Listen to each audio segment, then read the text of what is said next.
nós temos 6 emoções básicas, segundo a psicologia positiva. Então, nós temos a raiva, o medo, a tristeza e o nojo. São 4 emoções negativas. Uma emoção positiva, que é a alegria, e uma emoção neutra, que é a surpresa. Porém, as emoções negativas, como a raiva, elas são extremamente contagiosas e são bastante perigosas.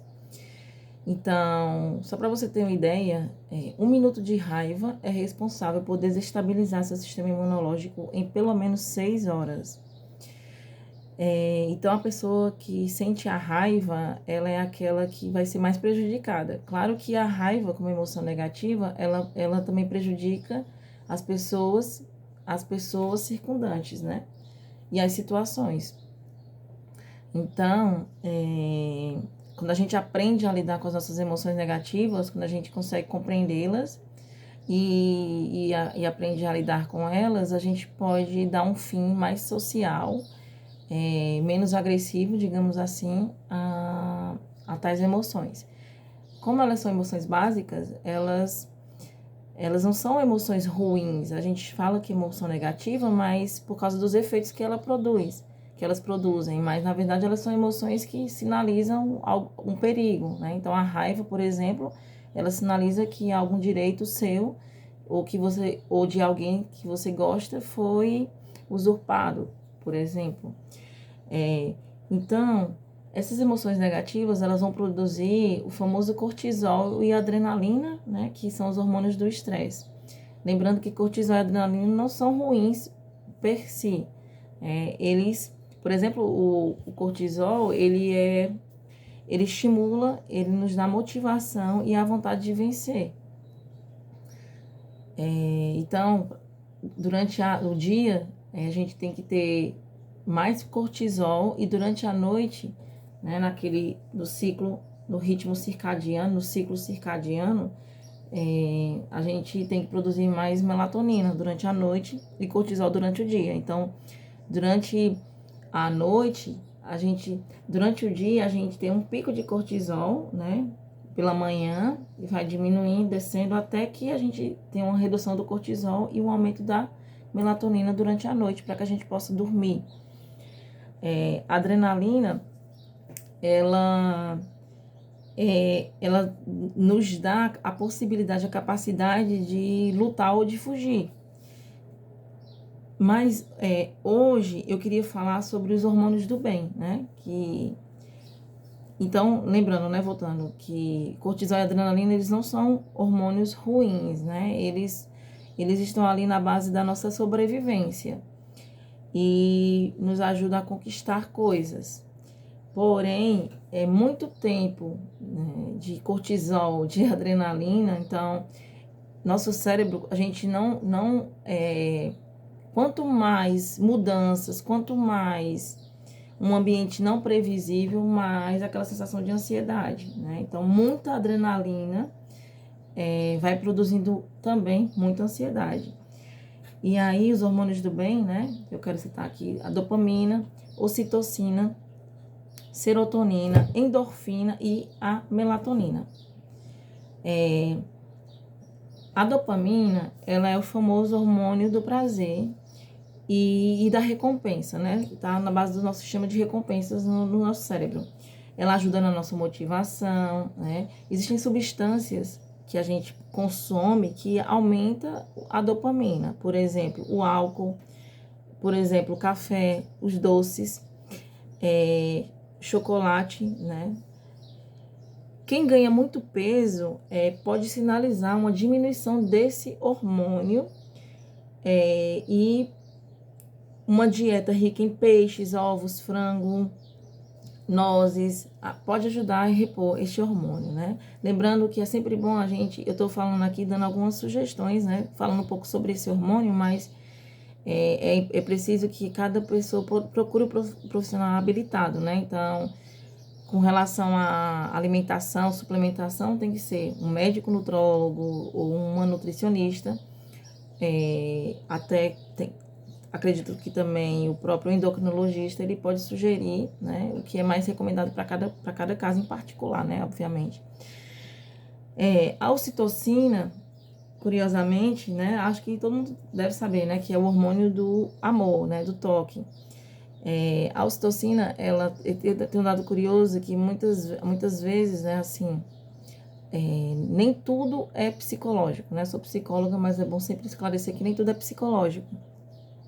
E às vezes um paciente ele chega sinalizando uma baixa de libido, né? E muitas vezes o que pode estar no cerne dessa baixa de libido não necessariamente é um problema, uma questão psicológica, emocional, mas pode ser uma baixa de ocitocina, né? Então, esse paciente ele vai no médico, ele pede para o médico medir o nível de verificar o nível de ocitocina e de repente esse nível de ocitocina está baixo, né? Pode estar explicando o porquê dessa libido desregulada. A ocitocina, ela aumenta o sentimento de autoconfiança, a segurança, ajuda a combater o estresse, estimula, tanto produz a vontade de a gente ter contato físico com outras pessoas, quanto o próprio contato físico com outras pessoas, como um abraço, por exemplo, pode ajudar a produzir também ocitocina. Então, assim, interessante é entender que não necessariamente precisa de suplementação, pode ser necessário, né? Também a gente pode buscar esses hormônios na nossa própria alimentação, mas existem também algumas estratégias comportamentais que ajudam a produzir esses hormônios. No caso da ocitocina, o abraço, né? O abraço, o contato físico. Então, pessoas que se submetem, de repente, a um processo de massoterapia, a um processo de acupuntura, pode também estar estimulando esse hormônio. Serotonina, né, é um hormônio bastante conhecido, neurohormônio, se bem que ele não é só um neurohormônio, né, porque ele é produzido no intestino também. A maior parte da serotonina do nosso corpo é produzida no intestino, é o hormônio da felicidade, do sentir-se bem na própria pele. Então, um desequilíbrio nesse hormônio pode produzir muita ansiedade, muita depressão, ataques de pânico ou raiva. Uma coisa interessante, uma curiosidade, é que nos processos do patos, do amor, né, da paixão, não do amor, da paixão, nós temos um aumento da dopamina e uma diminuição da serotonina. Enfim, para estimular esse hormônio, né, da serotonina, a gente precisa de muito carboidrato, né? Então, mas comer banana, se expor ao sol, né? Pessoas que fogem do sol, né? Claro, sempre com cautela. Então, se expor ao sol pode ajudar a aumentar a produção de serotonina.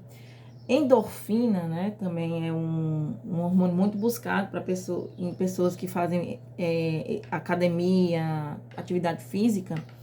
É um analgésico natural, a endorfina, né? Ela ajuda a lidar com a dor, faz a gente se sentir alegre também. Estimulando esse hormônio, né, a gente pode estimulá-lo como? Né? Consumindo frutas como abacate, consumindo azeitona. Outra coisa também que é muito importante, se expor ao sol. Então, o sol, ele há muito tempo, né? Eu falo isso a partir do que eu já escutei do médico Laí Ribeiro. Existia no passado a helioterapia, a terapia do sol, né? E hoje a gente se esconde do sol. Então, sair ao sol, ouvir a nossa música favorita, rir mais, comer chocolate amargo, coco, água de coco, tudo isso faz produzir endorfina, né? Então, também os próprios comportamentos, né? Então, fazer atividade física, não é à toa que psicólogos, psiquiatras, eles sempre recomendam que a pessoa faça algum tipo de atividade física, porque a atividade física, né, exercícios aeróbicos, por exemplo, eles vão reduzir a nossa ansiedade, vão nos ajudar a ficar no estado de eutimia. Melatonina, né? Esse é um hormônio muito importante, ele é aquele regulador do sono, regenerador das células e que nos ajuda a produzir também a serotonina, né? Então, muitas vezes, e aí, novamente, é algo que eu escutei do médico Laí Ribeiro, ele falando que, agora eu não sei se foi o Laí Ribeiro ou se foi uma outra pessoa da naturologia, dizendo assim que muitas pessoas elas consomem a melatonina, né, para dormir, só que a melatonina é um hormônio, né? Então, como todo hormônio, quando a gente vai suplementando a longo prazo, nosso organismo vai ficando tipo um pouco preguiçoso, digamos assim, né? E a gente vai parar de produzir ele naturalmente. E a melatonina, a gente pode ter uma melhoria, né, da circulação da melatonina e da serotonina se a gente consome de repente um aminoácido, que agora eu esqueci o nomezinho, daqui a pouco eu lembro, e que ele é o precursor da melatonina e da serotonina. Bom, a melatonina, né, que ele é o hormônio regulador do sono, que regenera as nossas células, promove a apoptose das células, né, aquelas que devem morrer. E também produz a serotonina, como eu já tinha falado antes, né? Ele é produzido na nossa glândula pineal, no nosso cérebro, enquanto dormimos, né? Mais ou menos lá no período de 11 horas até meia-noite e meia, né? Quando tem mais essa produção de melatonina. Razão pela qual é importante que a gente consiga desenvolver uma higiene de sono, né? Onde a gente possa, no geral, dormir pelo menos às 10 horas da noite, né? Isso é teoricamente falando. A necessidade, sim, esse hormônio ele é produzido no escuro, né? Também. Daí a necessidade também da gente desenvolver uma boa higiene do sono, né? Para que a gente possa garantir que esse hormônio ele esteja realmente circula no nosso organismo da melhor maneira possível.